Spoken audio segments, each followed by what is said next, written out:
Okay, tell me if this sounds familiar. You replay that one awkward thing you said 5 days ago again. You've written and rewritten the same email in your head 10 times, but haven't hit send. And every small decision feels like you're trying to disarm a bomb. That's not just anxiety, that's ADHD overthinking, and it's a real thing. In this episode, we're breaking down why ADHD brains are so prone to overthinking, how it shows up differently from anxiety, and most importantly, how to get out of the spiral. I'll share what actually is going on in your brain, why just stop thinking about it never works, and some ADHD friendly ways to interrupt the loop so you can think clearly, take action, and finally relax.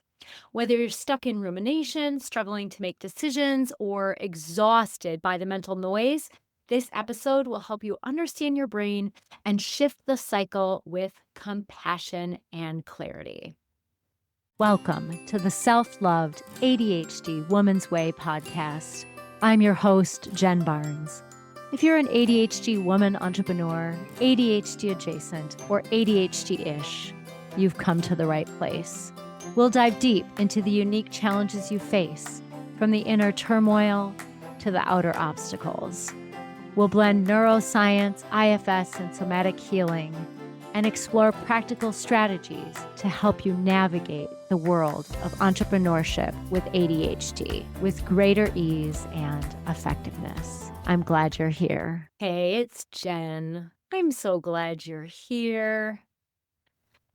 ADHD overthinking. I feel like if you were to look that up in the dictionary, not that they usually have phrases, but if you were to look it up, it should have like Jen Barnes, my name, and then all my earlier names, my birth name, my married name, my divorce name, all that stuff. This one really resonates with me. And so I'm excited to share how I've worked with it over the years so that it doesn't plague me as much, in hopes that you too will feel less bothered by all of these thoughts spinning in your head all the time. So, first, before we get into what to do, I want to talk about why ADHD overthinking happens. So, overthinking in ADHD is not just a bad habit, it's the outcome of a few overlapping brain based patterns. One is executive function challenges. So, our ADHD brains struggle with things like initiating, sequencing, completing tasks, things like that. And so when something feels unclear, unsafe, or open ended, the brain can loop in thought instead of taking action. It's like spinning your wheels on a frozen patch of road, right? I'm in Minnesota, so I don't know if everyone gets like ice and snow, but it's a lot like that where we're just like spinning in it and not really taking the action because we're stuck in the thoughts. Another piece of this is working memory limitations. So we know with the ADHD brain, many of us have a limited working memory, which means like the amount of things we can hold in our brain all at the same time and then manipulate those things, not like being manipulating, but like play with those things while holding them all in our brain is limited. And so that means that with ADHD, we often have challenges with holding multiple ideas in our mind, let alone figuring out how they all mix together and apply. That's why for a lot of us, I know for me, this is true. If I get things out, whether I write it down or I make a picture or a collage or something like that, I can better manipulate the data or the thoughts. I can put them together better.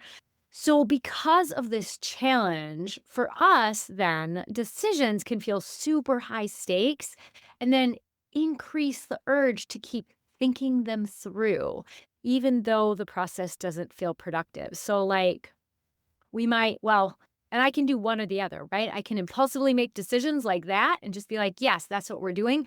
Or it can be like, no, I got to think about it. And then you think about it and think about it and thinking about it. And in some ways, it can be a way parts of us avoid taking very scary action. But in other ways, it's truly our brain just can get stuck in this place. Another way that we can get into overthinking is rejection sensitive dysphoria, or RSD. So the fear of saying or doing the wrong thing can end up leading to endless rehearsals or rumination about what to do or what we did or what we want to say or did say, so that overthinking becomes a form of self protection where we're trying to avoid mistakes or criticism or rejection. Another piece of this can be time blindness, which is really a less ableist way to say that is we have a non-linear sense of time in that we see things as now or not now, not like the way neurotypical brains see them as just kind of hour by hour, day by day, year by year.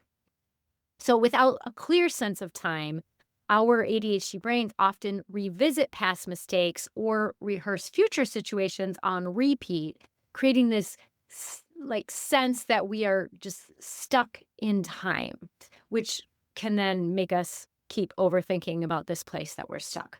So, the last piece that we're going to talk about today is our tendency to seek dopamine. And we've talked before about how our ADHD brains have limited access to the neuromodulator dopamine. And dopamine is important in executive function, particularly motivation and organization, getting ourselves to do stuff, focusing. And so our brains tend to crave stimulation. And it just so happens that overthinking, especially emotionally charged rumination like RSD, can temporarily stimulate the brain, even if it's not entirely helpful or healthy. So, this explains why, even though I know when I get home from work, my evening will be much calmer and more peaceful, more meaningful, more aligned with how I want to live my life if I sit and read. And yet, I feel super pulled to look on YouTube and listen to Heather Cox Richardson and Brian Tyler Cohen talk about the state of the world. At least Heather Cox Richardson is more even keeled. I love Brian Tyler Cohen, but he can be really intense and really rile the person up. And so when if you're in that, like I am, when we're doing that, a lot of times, like I can even feel it in my body. I'm just like, I feel pulled to watch this. Like it's just like I need to be activated. And I don't think it doesn't feel like I want to be pissed or angry. It truly just feels like I need something to get activated over. And that's not entirely useful or effective or aligned with how I want to live my life every night. So that can be another piece of it. It's important to also see that our ADHD thinking is often, or at least often ends up being a substitute for action, not a precursor to it. So, and I see this a lot when I have worked with entrepreneurs like myself, where we'll get into these patterns of overthinking, and it's almost like a little sneaky way of avoiding having to do the uncomfortable thing or the boring thing, uninteresting thing, whatever you want to call it. That can be another piece. All right. So now I want to take a moment and talk about ADHD overthinking versus the overthinking that comes with anxiety. And I want to talk about this specifically because they do have a lot of overlap, but also many of us ADHD women have been diagnosed with anxiety at one point in our lives. And sure, some people misdiagnosed. And from where I sit, both in my own life and just working with ADHD women, it seems to me that having to mask or learning to mask so that we fit into society's box, which there's a lot of extra pressure for women to do so, that creates anxiety because we're just like, oh, I gotta get everything done. And so, even though a lot of us have anxiety or had anxiety, there's a difference between the overthinking that happens with that and the overthinking that happens with ADHD. And so, the reason that matters is because how you approach them can be different. So they're related because both of these types of overthinking, ADHD type of overthinking and anxiety overthinking, involve mental loops where we're replaying events, worrying about the future, catastrophizing, or trying to predict outcomes, like creating certainty, which we know isn't always possible. And also, both ADHD overthinking and anxious overthinking can result in physical tension like neck tightness, shoulder tightness. That's where I tend to feel mine. You might feel yours somewhere else. Sleep issues, because if you're thinking when you're trying to fall asleep, or if you're not getting those thoughts out during the day, I like journaling for that, by the way. You can end up having wild dreams as your brain processes or have a hard time falling asleep. It can also result in emotional fatigue. And that makes sense because if your brain is just going, going, going, and then your emotions are following, it can become an emotionally intense experience as well. Also, both types of overthinking are rooted in a nervous system that's on high alert, meaning your fight or flight response. And that is especially true if you have a complex trauma history. So, that's important because when that happens, nervous system regulation tools are going to be helpful for both types of overthinking. So, before we get into that, though, let's talk about how ADHD overthinking and anxiety overthinking differ because they are different in these important ways that then influence the way we want to attempt to address it. ADHD overthinking is often triggered by our like executive dysfunction, which I don't really like because it implies we're defective or something, but our executive functioning not going the way neurotypical brains go, or decision paralysis. Whereas with anxiety, this overthinking is often triggered by fear based thinking and perceived danger. And again, remember, you could have both, but when it's an ADHD thinking spiral, it's usually executive functioning that's contributing to it versus fear. With with ADHD overthinking, as you can imagine, our thought loops can be nonlinear, so not like a smooth line. They can be distracted and sometimes even oddly specific. Whereas with anxiety, our thought loops tend to be more tight, repetitive, and rooted in what if scenarios. In fact, when we work with people who have anxiety overthinking, one of the things we'll do is we'll say, okay, well, what is the worst case scenario? And what would you do if that happened? And then they say, well, I mean, I wouldn't like it. Okay, yeah, but what would you do? Well, I would do this. Okay, and then what would happen? And then what would happen? And then what would happen? And eventually they get to, well, I guess I'd be okay, even if I didn't enjoy all that. And that doesn't necessarily work so well with ADHD overthinking, at least not when I've tried it personally. But you can give it a go and see how that goes for you. ADHD overthinking is often tied to incomplete tasks, shame, or even memory glitches. Whereas with anxiety, again, it's often about that future danger, safety, and survival. It makes sense that with ADHD, our brains would overthink or get obsessively focused on our tasks that aren't done or shaming ourselves for the tasks not being done because that is one of the biggest struggles that a lot of us have is getting our stuff done without sacrificing our peace, leisure, rest, and fun. I guess fun and leisure could be the same thing. But it's one of the struggles of ADHD, and so it makes sense that our overthinking would tend to spiral around our tasks.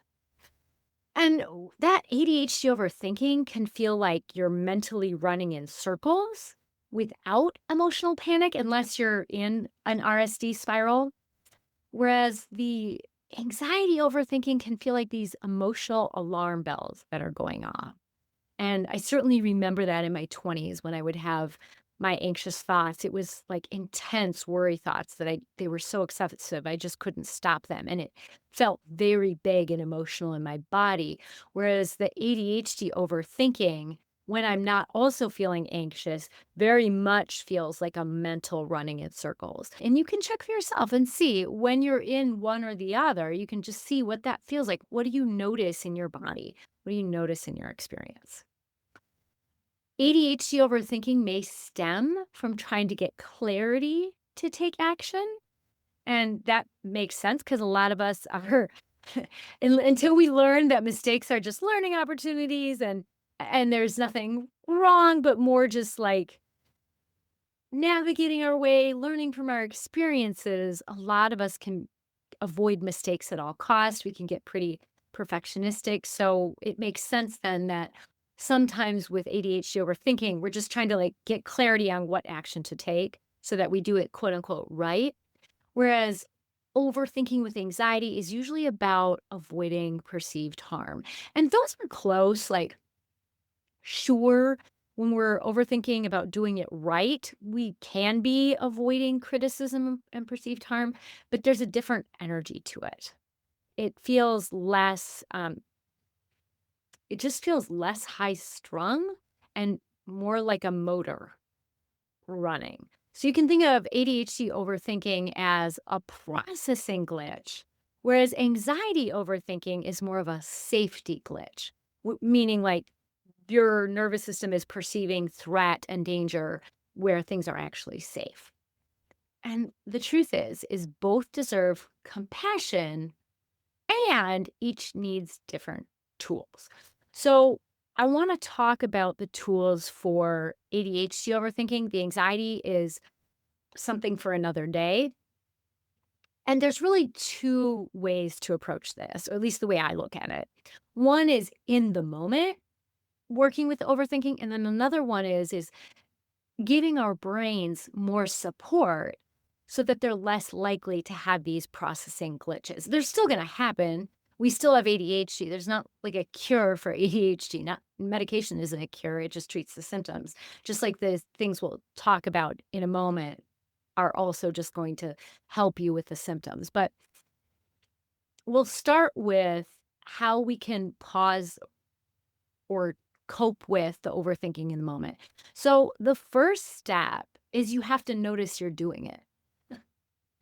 And the thing is like how do you notice when you're overthinking? Well, I will tell you that having practiced mindfulness in my early days of therapy with my first therapist, back still when I was an actuarial analyst, so I didn't know anything about any kind of healing modalities. I had to learn what the word therapy meant. So way back, like 20, oh my gosh, 26, almost 27 years ago now, I practiced mindfulness and that started to help increase my ability to notice it. And we're going to talk about that in a bit.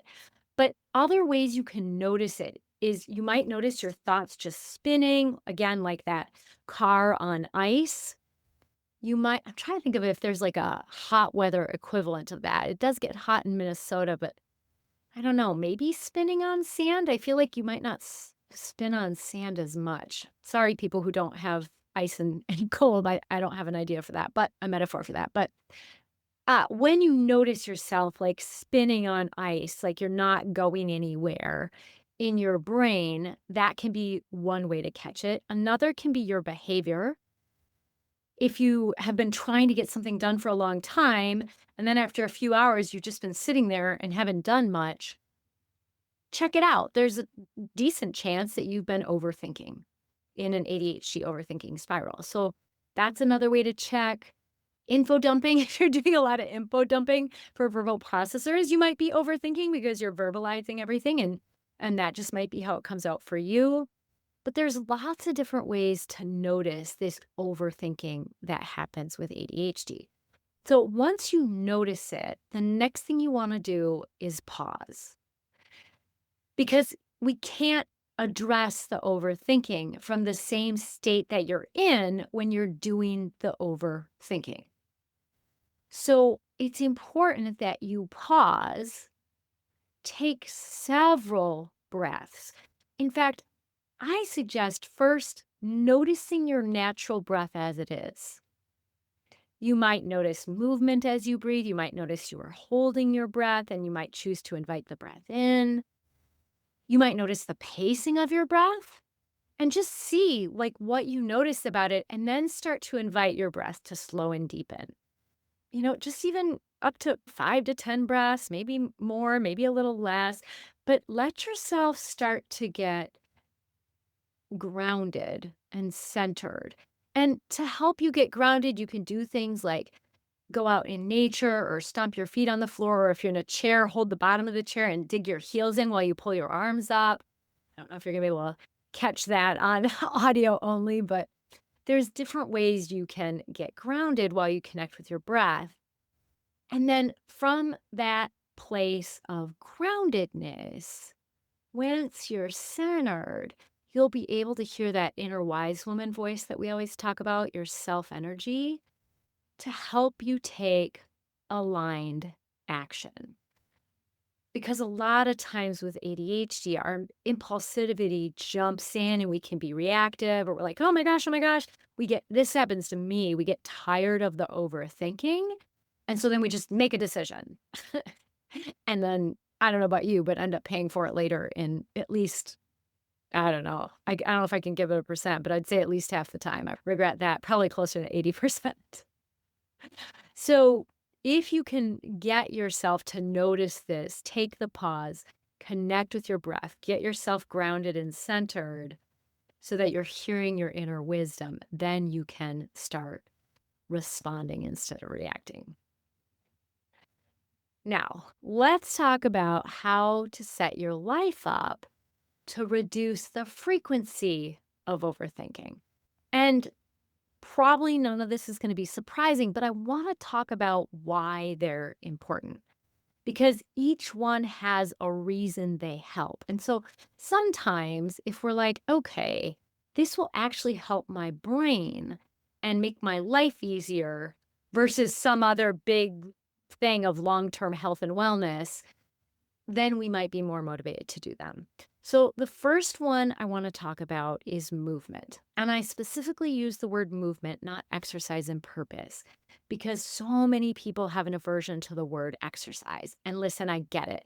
I was part of the toxic fitness industry in the 90s. I taught group fitness for 17 years, and I apologize to everyone who I impacted negatively being part of that system. So I get it. I get why the word exercise can be a trigger for people. This is not that. We just need to move our body. And in fact, moving your body 30 minutes a day is going to do wonders for your executive function. The reason this is because it increases dopamine, norepinephrine, and serotonin, three neurobiological chemicals that are all crucial for ADHD brains. So they can also reduce both ADHD symptoms and anxiety. So there's that benefit. But as I talk about getting in movement, be more flexible with it. Don't be so hard on yourself. Like, I got to get to the gym. What if you even did 3 or 4 days of 30-minute exercise stints, maybe up to an hour, whatever you've got in you, where you do different kinds of workouts that you enjoy. And then on the other days, you just try and get movement in throughout your day. So what this looks like for me is, and I mean, because I was part of the fitness industry, taught group fitness, and I used to run 6 miles a day, way back before my 30s. And then I was like, that's too hard for my body.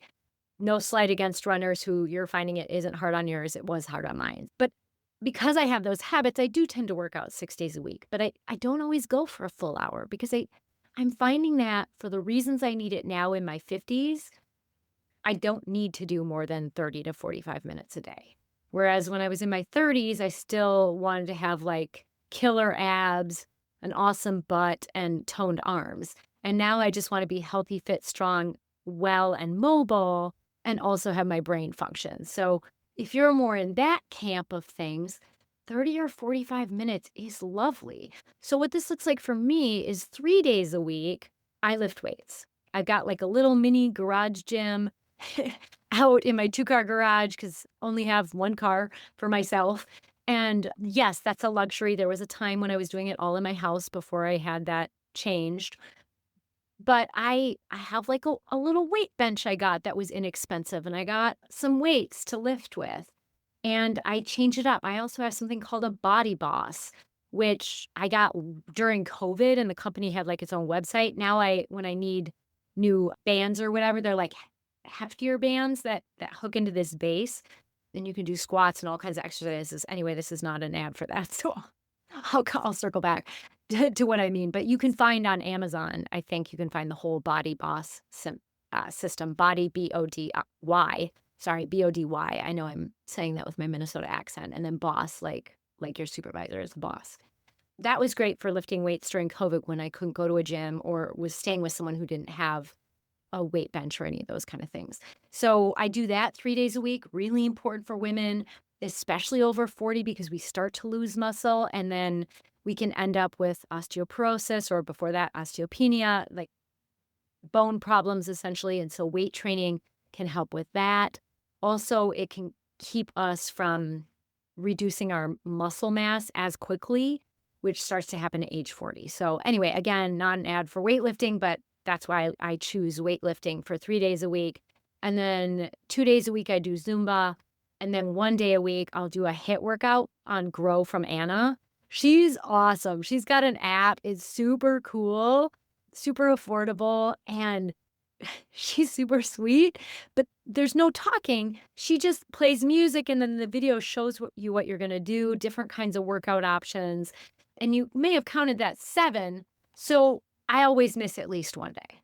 It just happens. Whether I have a dentist appointment or a late coaching session, and so I don't get up early the next day to do all that, I find that I usually get in 5 or 6 days. So if you can do that and then, do even 3 days of that, and then the other days, just try and get in movement. So what that looks like for me is between clients, so I schedule my clients every hour and 15 minutes. So I'll see clients for an hour, have a 15-minute break so that I can go to the bathroom, do my progress note, and then, go for a walk around the block. And so on my days that I don't work out, I get pretty close to 30 minutes of just doing my walks around the block if then you include walking to and from my car. So that's a nice way to do it. If you're working from home, maybe every hour you take a walk around the block, or maybe every 2 hours you take a walk around 2 blocks, I don't know. You can space it out, figure out how you wanna do it, and if you have a dog, that's a great way to do it. But it could also be dancing in your kitchen or putting on some of your favorite songs and dancing that way. Doing some yoga or Pilates. It doesn't have to be like a big ordeal to get this movement in. But again, on the days you don't feel like doing it, try saying to yourself, "I'm gonna feel so much better after I do." Not just in my body, but in my brain. That is usually what gets me to do it on the days I'm not feeling it. So, thought I'd share that extra piece. The next piece that is not gonna be surprising to anyone is getting at least 8 hours of solid sleep. This is crucial for everybody because there are plenty of studies out there that show sleep deprivation significantly worsens executive function, as well as impulse control and emotional regulation. In fact, some of the studies out there, not even specific to ADHD, talk about how I think it's driving on 6 or less hours of sleep. I can't remember. Don't quote me on this, but on a certain amount of sleep or less is actually equivalent to driving while intoxicated from alcohol. That your cognitive functioning is that impaired. And the thing that's tricky with sleep is we don't think we're impaired. At least with alcohol, I mean, not that I'm suggesting anyone drink and drive, but with alcohol, usually we have some awareness we're impaired. So then, we know not to drive. But with sleep, we oftentimes don't realize how cognitively impaired we are. So, probably what influenced people to do these studies. So, when you think about that, and then you add ADHD in the mix, it not getting solid sleep consistently is going to exacerbate your ADHD. It's just going to. That's how it is. And so, it's important that you prioritize sleep. And I get that can be tricky. That we're not going to unpack how to get to that, but I do want to say poor sleep is linked to increased rumination and emotional reactivity. Anyone who's gotten in an argument after they didn't sleep the night before knows that. And this is especially true with ADHD. So, really important that you're prioritizing your sleep as much as possible. I get it. If you've got a newborn baby, try and get that sleep in as much as possible. And, that might be having your house be less than perfect while you're napping when the baby's napping. I'm not going to like try and, I don't even know what the word, because I'm not a man. I can't say mansplain, but like child-free woman splain to moms how to navigate that, because I understand it's really hard and I don't want to in any way make it sound like it's simple, but that's something to problem solve with your circle of support if you have one. So the next piece that's essential if you want to set your brain up for less overthinking is eating nutrient dense food. And this one is really important, having protein at every meal. Now, I'm almost completely plant based. I still take honey for allergies and occasionally have some goat cheese or eggs, very rarely. But that protein at every meal, whether it is animal protein or plant-based protein, is essential because it helps stabilize blood sugar, which then reduces irritability and, most importantly, cognitive fog. So if you've ever played the game of, "Oh, I'm just gonna do this before I go eat while I still have motivation," and then you experience what it is for your blood sugar to drop, for me, it usually feels like anxiety, and I cannot think straight. I literally cannot think straight. Well, that's because I haven't had any protein or food recently to help stabilize blood sugar. My blood sugar is dropping, and I also notice I can get hangry, so there's that. But what's important to understand is we know protein supports dopamine production, which, as we've talked about, is key in ADHD. And so it's just really essential that you're getting protein at every meal. And you can be creative with it. It can be a handful of nuts or trail mix or a beef stick if you're into that. Or apparently they have like vegan meat sticks now, which I don't really get because I don't really like meat to begin with all that much. But I guess I do have chicken sandwiches sometimes with the fake chicken. So I suppose, teach their own. Lastly, I wanna talk about one that no one's gonna be happy about, unless you already do it. Please stay on. It's mindfulness. So, regular mindfulness practice improves attention regulation, interoception, which is your ability to notice what it feels like in your body, like what your body feels like, what your inner experience is, and emotional awareness. And all of those help reduce that automatic overthinking. Plus, we know that ADHD adaptive mindfulness interventions are showing promising outcomes. And I want to talk about what I mean by that because a lot of times when I talk about mindfulness with my ADHD clients, they're like, oh my God, I can't. My brain will go crazy. I'll be just thinking nonstop. Listen, I'm in no way suggesting that you need to sit on a meditation cushion, not move, and clear your mind. That's not possible. Our brains are there to think. John Kabat-Zinn, who founded mindfulness based stress reduction, he talks about like your brain is meant to think. You couldn't stop it if you wanted to. We think when we're sleeping. People think when they're in a coma. So why anyone thinks we should be able to just quiet our mind when we're doing mindfulness is ridiculous. So that's not the point. No one is telling you to quiet your mind. What mindfulness is being in the present with awareness. And so you can do that with anything. Thich Nhat Hanh used to talk about washing the dishes to wash the dishes, which is really mindfulness, right? I used to never understand because I used to hate doing dishes. So I was like, no, I'm washing the dishes to get them clean, not for the process of washing the dishes. But I now understand, like, I don't know, 30 years later, probably 20 years later, that what he meant is just being present in the moment. It's not actually about the dishes, but if you are washing dishes, you are present with it. You notice the water, the smell of the soap, the clinking of the dishes, all that kind of stuff. And you're just really present with it. And then as soon as you notice you're not being present, you bring your attention back because your brain is going to wander, whether or not you have ADHD, but it's going to wander more with ADHD.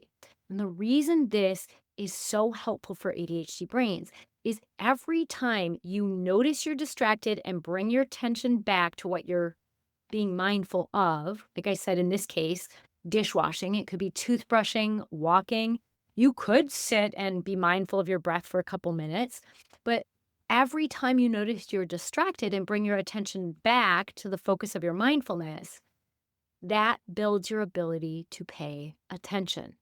I remember when I was an indoor cycling instructor, I would share different cool things from a fitness magazine that the American Council on Exercise used to put out called Fitness Matters.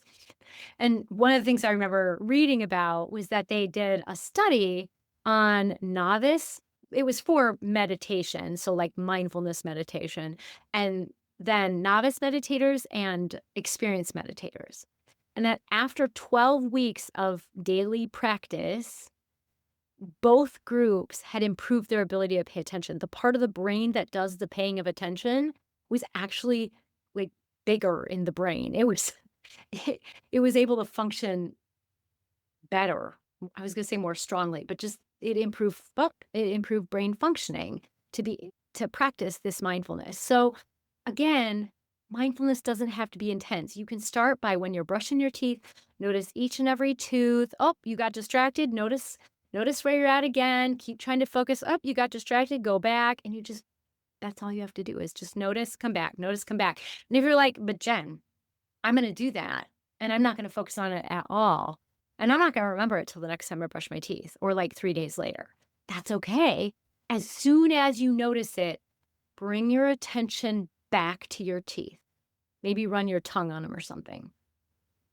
And that is part of the practice. Then the next time you do it, as soon as you remember, bring your attention back. And hopefully, by continuing to bring your attention back, you will start to be able to bring it back more and more while you're actually doing the mindfulness activity. All right. This was intense. This was a lot. I feel like I was like a fire hose today. So, good job with coping with my energy if you're still here. Yeah, so if this was helpful, I would love it if you would share this with another ADHD woman. Make sure you're subscribed or followed. And if you're like, gosh, I like Jen. I think I want to do some of the stuff she talks about, but maybe you're not ready to step into coaching or anything like that. I just want to let you know I have a journal book experience that I'm super excited about that I created for ADHD women to help you stop playing small with ADHD. That's actually what it's called, The Self-Love Woman Way: How to Stop Playing Small with ADHD. And it's a physical journal book that is both book and journal. And the whole thing is like laid out to help you make sure you do it. But then if you use those skills that I teach for helping you get to do the journal book, then you can use those in other places and then you've got those skills, right? So the whole thing is along the way, you're learning additional skills in addition to being, I guess I said addition twice, but anyway, so you're learning those skills in addition to diving into some of the deeper layers of what's keeping you stuck with ADHD, what is keeping you small, which is usually stuff that we don't notice, but tends to be things like fear or doubt, maybe even insecurity that you're unaware of, especially if you're a high achiever. A lot of times we high achievers aren't aware of insecurity until we need to go big or get criticism, and then we can crumble. So it can pop up and then we're like, "Oh, I didn't realize I had that problem. I thought I was over that." So, anyway, the book walks you through it and there's journaling prompts all throughout. But then it's not just a journal book. It comes in a keepsake box. It's a cardboard box, but it's branded and pretty. And then inside are these beautiful objects that I chose to allow you to do a weekly self-love ritual as a woman with ADHD. So, I'm really excited about it, and the link is in the description or the show notes, depending on where you're watching this podcast, if you want to check it out. And maybe you're like, that's not for me, Jen, but maybe someone you know would really benefit from that. I would truly love it if you would pass the word on. I am a very small business of one employee, and I have a lovely VA um, in the Philippines who's just delightful. But we're a small operation, and so I would just love it if you find this helpful to help me get the word out. That would be wonderful, because then I can keep doing this. So, all right, that's enough. That's a lot. I hope you have a wonderful rest of your day, and I'll see you next time. Take care.